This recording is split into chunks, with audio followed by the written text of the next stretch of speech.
Punta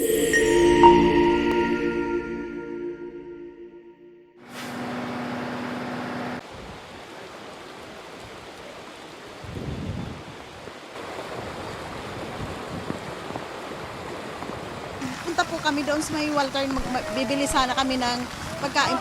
Pag-uwi namin, gano'n na po ang nangyari. Hindi naman kami makapasok.